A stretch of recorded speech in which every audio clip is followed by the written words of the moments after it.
I could remember the first time that I learned that inside the door panels of our cars, there is a thing called an actuator.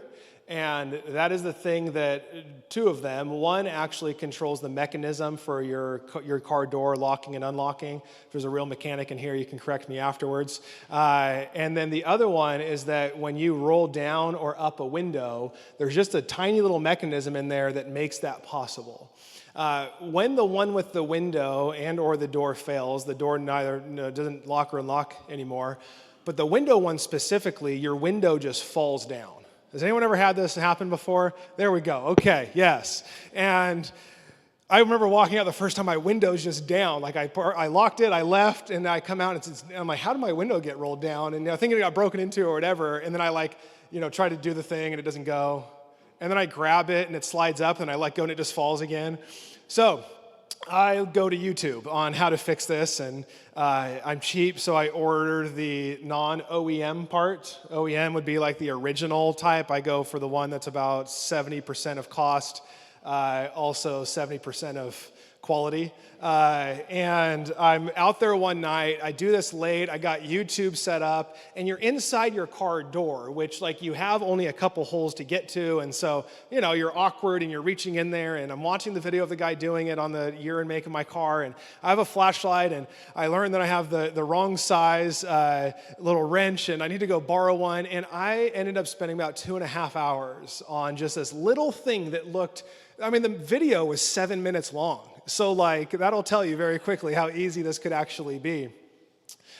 There was a few things that made a difference, but one of the major differences is that I realized I had the piece upside down. And so as I'm trying to fit things in and connect them, and I'm watching the video, at some point I just thought that this was the right side up. I've now fixed 3 or more of those since then, and they've taken me an average of 20 to 30 minutes. So the thing being right side up made that much of a difference in my ability to do it properly. One of the things that Jesus does coming into this world, coming into our life, and many would say that he is teaching us or showing us right side up living. See, we can resonate with the little mechanism in our door is that oftentimes we're trying to do things in our life. We're trying to experience something in our life. We desire peace and joy and love and hope and certain aspects of our life to go well and to go right, to be growing as people of love, and yet it just doesn't seem that we're fully able to get there. And the idea of this series is that the genius of Jesus, genius simply being defined as being able to handle life in the right way, is a very basic meaning of it. The reality of our lives, that it can be handled and operated in a specific way that produces a very specific result. And Jesus came to usher in right side up living. He offers that you and I are actually flying upside down right now. That there is a larger reality to our life that we can't always see. And what we most see may not be telling the full story. And what we're trying to accomplish may not actually lead to the greater result that he comes to offer us. And so a part of this series, The Genius of Jesus, as we work through the Sermon on the Mount, is can we be a people who can see Jesus offering us something real and tangible for our life? That we might see him as a spiritual person. We might see him as the Son of God. We might see him as a savior or a rescuer. Many of us in this room, maybe not all, have said at one point in our life that I will give my life entirely over to Jesus and his kingdom, and I am dependent on his grace for me to experience the fullness of life. Yet, some of the most simple teachings he has for us, we're like, I don't know. I don't know if he knows enough about my life. Does he really know what it's like to be a teacher? Does he know what it's like to work in the hospital system? He never had employees? He kind of had a boss, but not really. He doesn't know how to relate to child rearing. Does he have anything to offer me in the practicalities of my life to where if I took them on, that we might actually start to experience right side up living? And this has been nothing new. We sit here today as modern people with much science. We are the most sophisticated, brilliant, well put together people ever on earth, is what we like to think, don't we? People from 2,000 years ago are archaic and were misunderstood, weren't well read. They just haven't experienced enough. Like, we have it figured out. But we know that's not true. We know that progress doesn't just lead to a better life. Actually, in many ways, progress is revealing that we're becoming more anxious people. Post-COVID, people are more angry across the board. There's underlining things inside of our lives that are not producing what it seems Jesus intended for us. And so can we be a people that open ourselves to a new way and to try new things on? But again, it's not new. Jesus, as we continued in this series last Sunday, our guest David Parker, who was phenomenal and I'm just so thankful for, he walked us through this idea that Jesus came to meet the paid religious professionals, the Pharisees and the Sadducees, the ones who knew the law inside and out, the ones who knew to do everything right. And he came and he challenged all the people standing around these Pharisees and Sadducees, those that were not the religious elite, those that were even on the outside of society and culture, those that were on the margins, and to this mixed group. He challenges them and says that I'm doing something different than what you think I've been doing. And these Pharisees and Sadducees love to challenge Jesus to try and put him into certain contexts in which he would have to mess up his words and they could accuse him of being a false teacher, of not being who he said that he was. One of the things that Jesus does very quickly is he says to them, "For I tell you that unless your righteousness surpasses that of the Pharisees and the teachers of the law, you will certainly not enter the kingdom of the heavens." The Pharisees and Sadducees would be standing there pretty taken back by this statement. Because again, they were the ones that knew the law inside and out.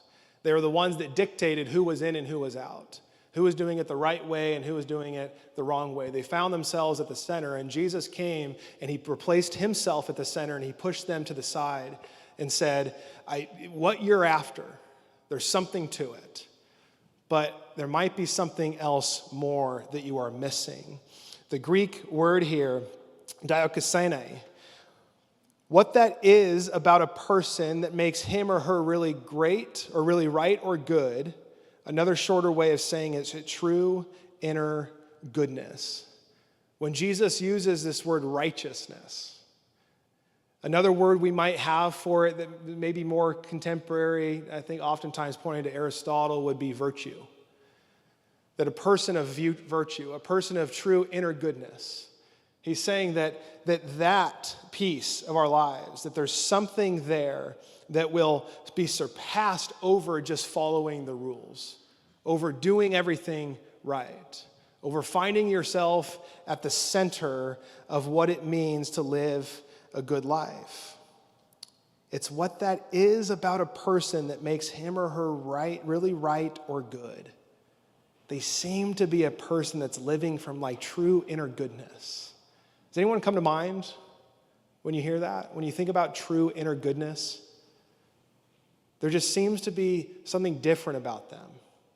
That it's not so much about the image or what you see of them, it's almost what you feel and experience from them. It's a non-anxiousness. They're slow to make judgment. They're slow to rule out who's in and who's out.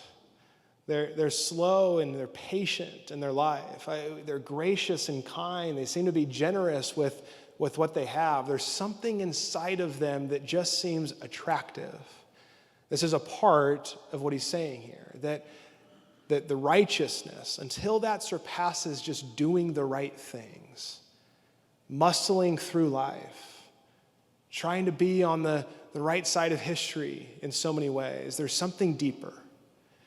And he continues this by then going into what they would know by heart. Some of us will be familiar with these, but he says three quick statements, or he starts these next passages we're going to go through with statements like this. You have heard that it was said to the people long ago, you shall not murder. Where's that found? Anybody? 10 Commandments? Good. That's one of the 10. Nailed it. Can you name the other 9? Here's one more. You have heard that it was said, you shall not commit adultery. This one's not in the Ten Commandments, but it would be found in Deuteronomy or what he's relating back to. It has been said, anyone who divorces his wife must give her a certificate of divorce. This is going to be a fun message today. They would know these things in and out. They would be able to the Pharisees and the Sadducees would be able to uphold these. And they could point to this list and say, look, I'm doing everything right. I have not murdered anybody. I have not divorced my spouse. There's something in which they're doing, and he's saying, with that said, with those things said, there's something beyond what you are experiencing now or doing. The life in which you're living following these rules and laws is actually limited. I have something more to offer you. So we're going to walk through these three passages. I'm going to spend a little bit more time on the first one, and then I'll get into the last two, and then we're going to end with a time of communion today, which if you're new with us, so glad that you're here, and I'll explain a little bit more about what that is. But he starts with the topic of anger. Matthew 5:21-26, he said, "You've heard that it was said to the people long ago, you shall not murder. And anyone who murders will be subject to judgment. But I tell you that anyone who is angry with a brother or sister will be subject to judgment." Brother or sister being those in the life with God together, those that have chosen to follow the ways of Jesus and received life in and through his grace. Brothers and sisters, those sitting amongst us today. You know, I don't know about you, but it seems like anger is oftentimes just, we can't even have it on the table as a possibility of our lives, especially as Christians. We can't admit anger oftentimes. Actually, we do a lot of work to dismiss anger in our lives. We might say things like, I'm not angry, I'm just frustrated. Anybody? No? Okay, just me. I'm just venting. You know that one? Like the kind way of saying I'm just annihilating someone through gossip right now. I'm just venting. I'm not mad at them. I just need to vent. You know that one? No? Okay, still just me. I'm a little on edge this morning. I'm not angry. That person, they just cut me off and now my whole day is just ruined. I'm not angry about it. I'm just a little on edge. That rubbed me the wrong way. I'm not angry. It just, we can keep going down this list, right? More and more and more. It's almost as if we can't admit anger. It's almost as if we can't admit that we are people who become angry.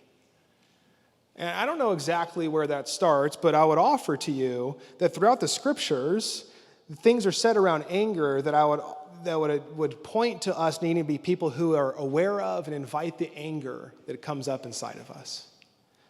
My dear brothers and sisters, take note of this. Everyone should be quick to listen, slow to speak, and slow to become angry. There's still a becoming of anger happening because human anger does not produce the righteousness that God desires, but there's something different about it. He says in Ephesians, be angry and do not sin. Be angry and do not sin. Be angry and do not sin.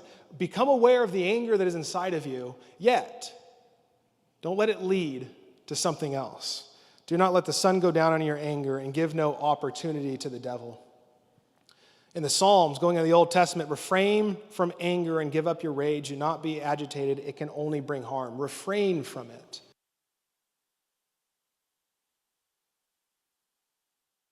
Something, I might end up dying again if you guys have another one. There's something inside of us, or there's something that happens around us that hits something that we become angry. So I wonder if the starting point of what Jesus is getting to is, can we even recognize the places in which we get angry? What angers us? Why? Who?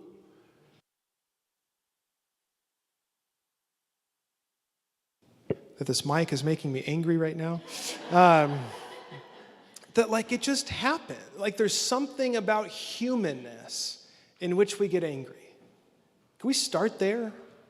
Can we just say that we got angry about something this week? That we don't like that it happens, but man, it's coming, it's happening.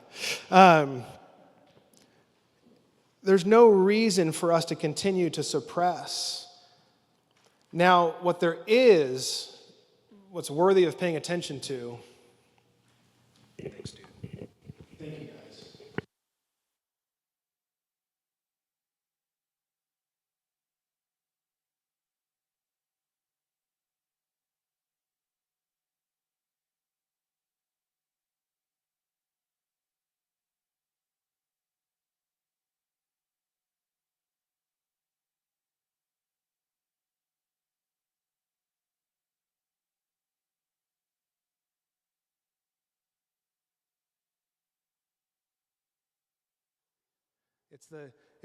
The fridge went out. My AC broke. I got that bill. The person cut me off. They said something to me. Whatever it is, it comes up quickly and it drops. What he's saying here, what Jesus is saying here, is this word orgizo. And this is long-lived anger. Another way of saying it is to be nursing a grudge. This is the kind of anger that he's talking about, because this is the kind of anger that destroys relationships. Because this is the kind of anger that will lead to a constant death inside of you and I. This is the kind of anger that we see lead to wars and to violence, to racism and oppression. The long-lived, the nursing of anger in our lives. And what could be helpful is maybe to sit with some of the ways in which this actually shows up. I have 5 R's for us: resentment, revenge, reminders, reaction, and resolution. And I wonder which one stands out to you most this morning. I had 3 this week out of the 5. Which one stands out the most? Resentment. Can't think positively of the other. If you were to hear someone talk about them, you're hoping that they say something bad about them. If someone says positive, you find a way to get a negative comment in. You believe the worst over and over again about them. We could keep going, but the next one, revenge. You know what revenge is. It happens in extreme ways. It also happens in subtle ways. It happens in ways that you hope happen, and it happens in ways that you wish to happen or make happen. You know, it's the little things to I'm going to get my spouse back by just leaving this thing on the floor. Or it can be very small things to really big things. And you're hoping, and you're planning, and you're prodding, and you're waiting. Reminders. Handing a bill owed by someone else. You know, that person that reminds you of someone 10 years ago. Similar mannerisms, similar way of being, just a look about their face. Wasn't that at Step Brothers, where he's just I hate your face. I think it was that one. He's like, is there anything I can do to change this? He's like, no, I just hate your face. But it does. There's just something about them, and now we actually treat that person differently than the person in which we should have addressed 10 years ago. Reaction. This is when someone cuts you off and you lose your mind and you blame it all on them. But was it not already just sitting there? That big thing came from something tiny elsewhere. Because there's also been times in which you cut off and you just kind of kept driving casually. It points to something else. The resolution. I will never, all of those people are like, all of men always, all of women always. White people will always, black people will always, brown people will always. We make these resolutions of all people off of one experience, and now we completely alienate and dehumanize a bunch of people because of one experience in our lives. Which one comes up for you the most this morning? Which one might be the one you're more prone to in your life? Which one does God want to heal you of this morning? To bring freedom, to bring grace, to bring forgiveness, to bring peace. Which one would you ask the Holy Spirit right now to come and just to help you? to free you, to comfort you. Don't worry, we're not done. He continues, again, anyone who says to a brother or sister, "Chracha," is answerable to the court. You just have to make a noise of spit in your throat. And anyone who says, "You fool," will be in danger of the fire of hell. I don't know if you noticed this, but like we went from murder to calling someone a fool. And he's connecting all of them.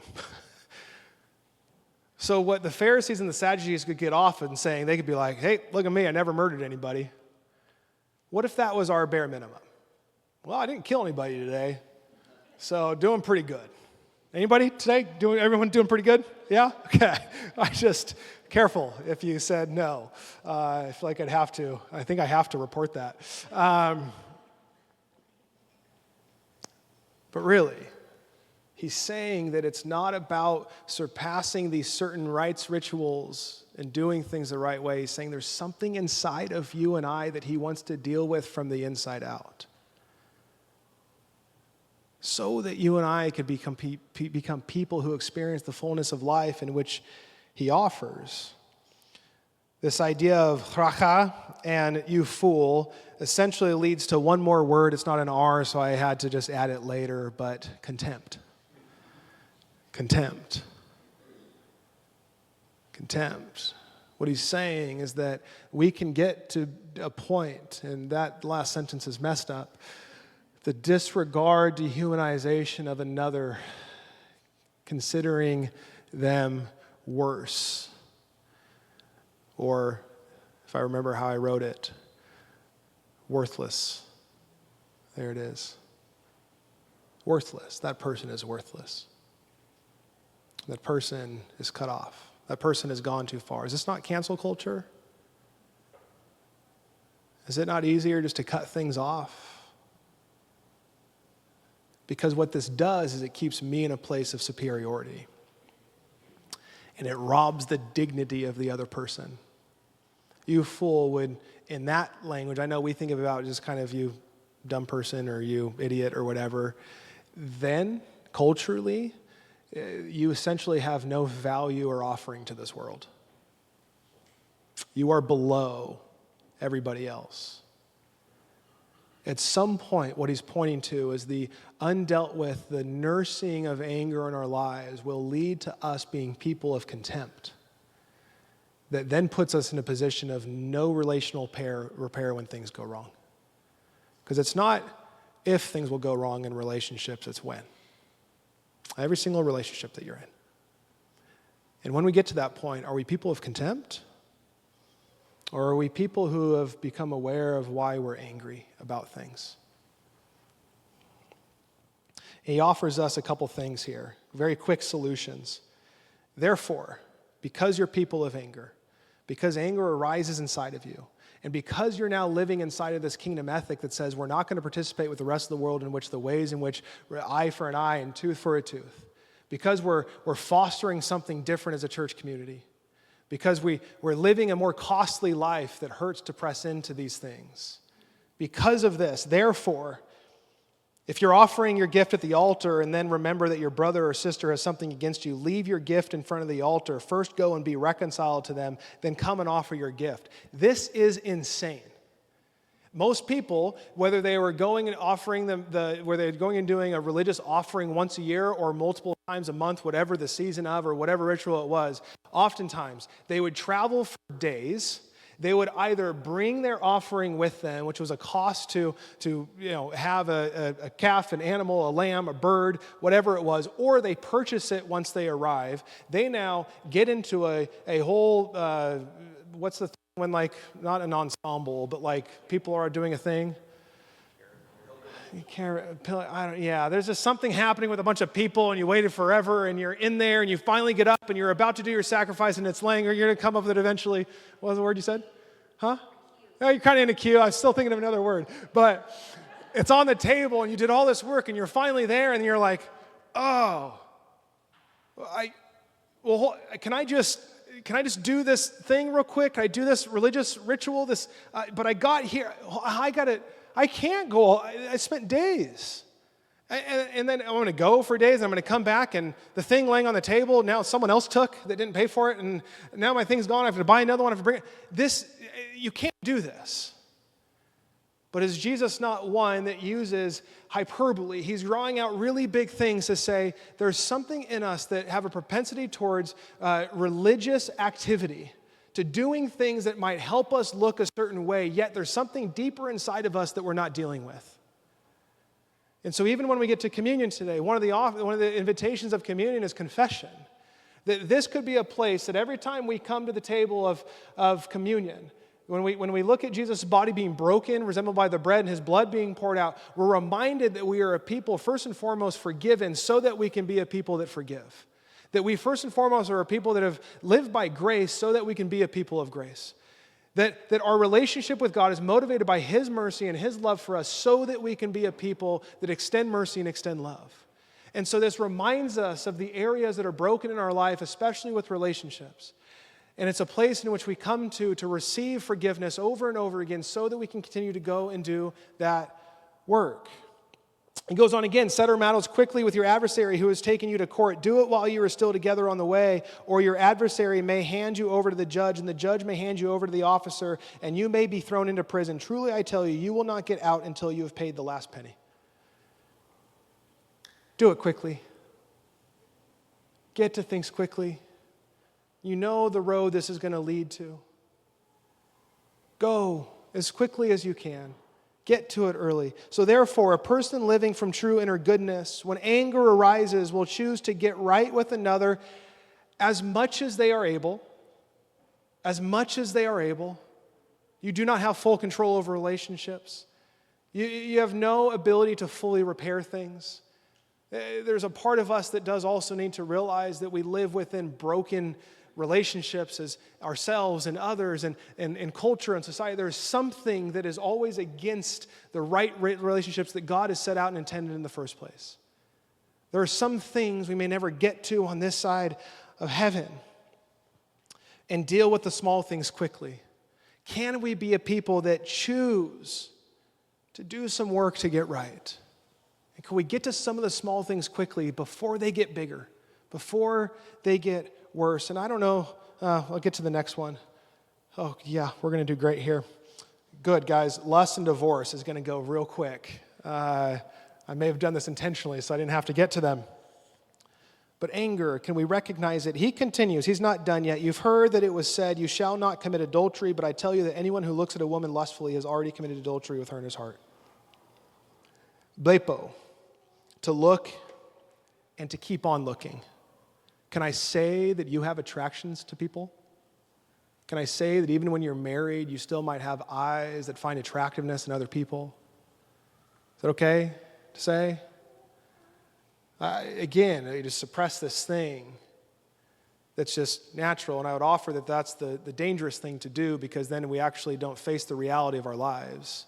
And again, the genius of Jesus is to actually work with our real life and do better with our real life. Blepo, it's not the idea that we had a quick glance. It's the idea that we looked again and again and again, that we kept looking, that we kept ruminating, that we kept imagining, that we kept this cycle that leads to more destruction. And to be somewhat quick here, he continues, if your right eye causes you to stumble, gouge it out and throw it away. We all still have eyes. If it is better for you to lose one part of your body than for your whole body to be thrown into hell. And if your right hand causes you to stumble, cut it off and throw it away. It is better for you to lose one part of your body than for your whole body to go into hell. Don't gouge or don't cut off yet. Hold on. We would just be sitting here with nothing to do or see. Again, a hyperbole. And I two authors that I really appreciate, and those who are New Testament scholars would actually have a little bit of opposing images on this, and I wonder if they help paint a center picture for us. John Stott is one, and he says this: what he was advocating was not a literal physical self-maiming, but a ruthless moral self-denial. Not mutilation, but mortification is the path of holiness, he taught. And mortification, or taking up the cross to follow Christ, means to reject sinful practices so resolutely that we die to them or put them to death. If your eyes are going there, stop looking. If your hand causes you to fall short, like find ways to not do it. If your feet carry you to certain places of destruction, then find a way to where you don't walk there anymore. There's something about a resoluteness to say, I'm living in a new kingdom, I'm living in a new ethic. There is a self-will that we have in this. The other opposing quote, or at least it sounds opposing, by Dallas Willard, Jesus is saying that if you think that laws can eliminate being wrong, you would, to be consistent, cut off your hand and gouge out your eye, so that you could not possibly do the acts that the law forbids. But so far from suggesting that any advantage before God could actually be gained in this way, Jesus' teaching in this passage is exactly the opposite. He's also saying that, man, you could cut off all the stuff, but there's still something inside of you that would remain. You may not be able to do the thing with your hands. You may not be able to look at the thing with your eyes.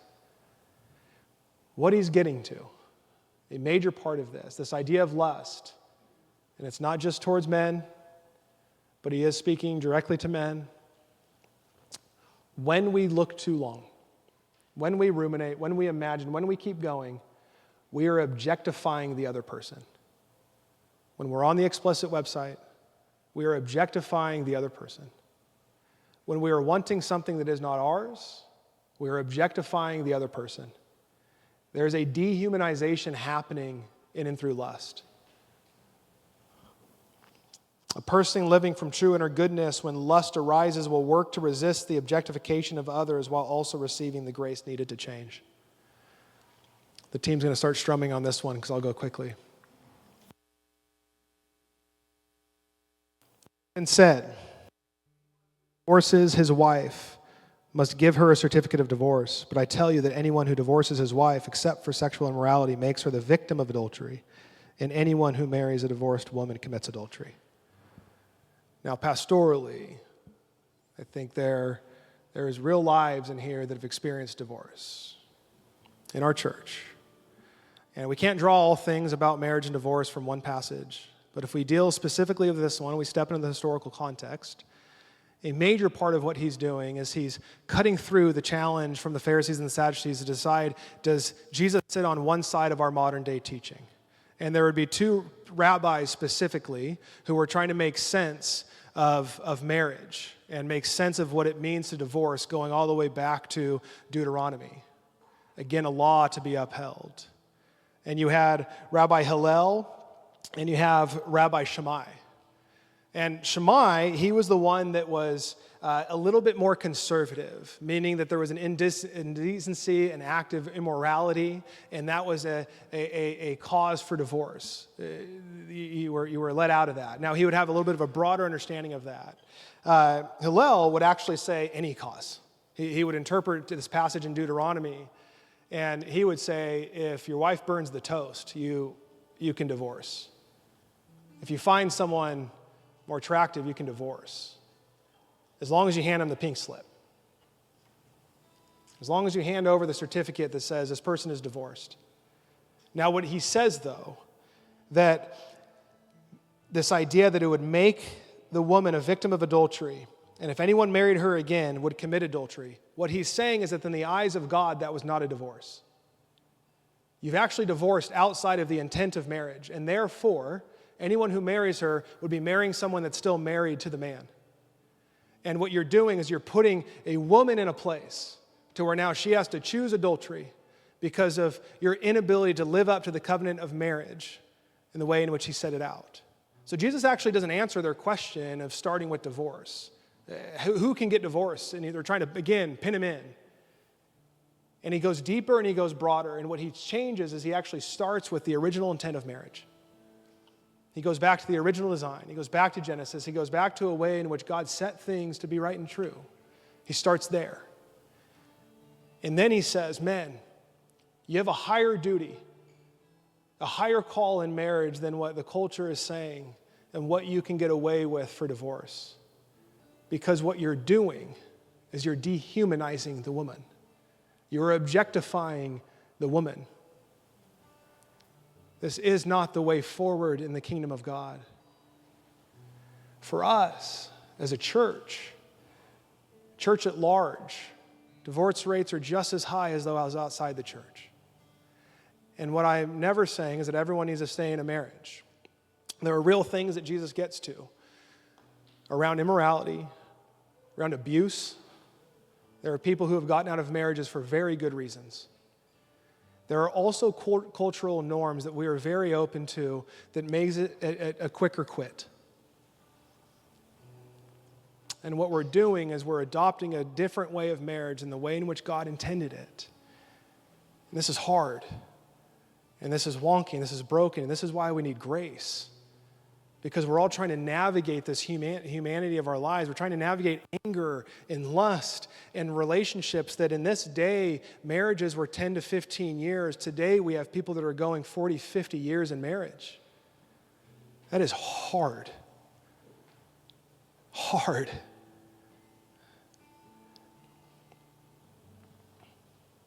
A person living from true inner goodness when difference arises in marriage will start with the original intent of marriage when challenge is faced and faithfully love in marital covenant to almost no end. To almost no end. To almost no end. Oh, that's a great deal of work ahead. Great deal of work. And that is a great amount of grace for those who experience the brokenness of marriage. And both the challenge and sometimes even the freedom post-marriage that's experienced. So I wonder for us this morning, ultimately the line through all these passages is that Jesus is saying to be a person of inner goodness, to live in this new kingdom ethic, we value other people. We value all people. We're living in a way that is to bring value. A person living from true inner goodness is one who has been caught up in God's great story by first receiving his grace, needed to change, treating every person with inherent value. Yes, every person. Pursuing relationships if his nobody is too far off. Ultimately, by doing this, we can reveal a God who is long-suffering and whose love knows no end. We get to demonstrate the goodness of our God who has come towards us by doing these things. This oftentimes feels impossible. I know there are many in this room this morning that you carry the grief of broken relationships. You carry the heaviness and the regret, the anger, the compassion. I would offer to you that is a way of living in this new kingdom. Because if not, that could mean that you are a person of contempt.